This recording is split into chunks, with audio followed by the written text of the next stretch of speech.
ایک بات اچھی طرح سے طے کر لینا، کچھ چیزیں ایسی ہوتی ہیں جو ادھار ہوتی ہیں، کچھ ایسی ہوتی ہیں جو نقد ہوتی ہیں، بالکل نقد، ان میں ادھار نہیں ہوتا۔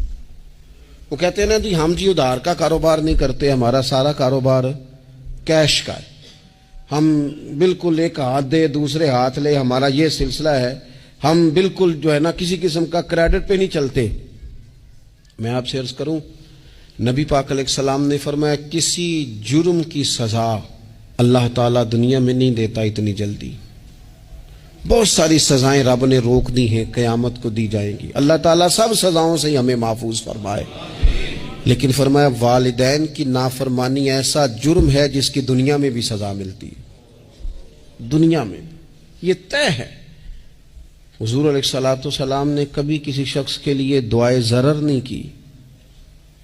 حضور نے تو کبھی یہ بھی نہیں کہا جو پتھر مار رہے تھے کہ یہ تباہ ہو جائیں، برباد ہو جائیں، ان کی ناک خاک آلود ہو جائے،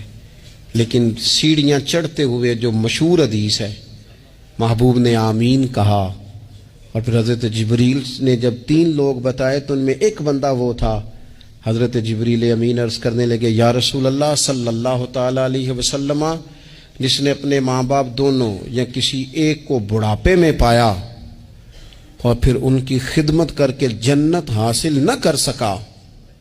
اس کی ناک خاک آلود ہو جائے، تو حضور فرماتے میں نے بھی کہا آمین، ہو جائے، اسے ہو ہی جانا چاہیے۔ یہ شخص اس طرح کا ہے کہ اسے خاک آلود ہو ہی جانا چاہیے۔ کبھی بھی زندگی میں اپنے والدین، کیا ہمیں دعا سکھائی قرآن پاک نے، کہا وَقُرْ رَبِّ ارْحَمْهُمَا كَمَا رَبَّيَانِي صَغِيرًا۔ آپ کہیے، آپ یہ دعا کیجئے کہ اے میرے پروردگار ان دونوں پر رحم فرما جنہوں نے بچپن میں مجھے پالا، ان دونوں پر رحم فرما۔ اپنے والدین کے لیے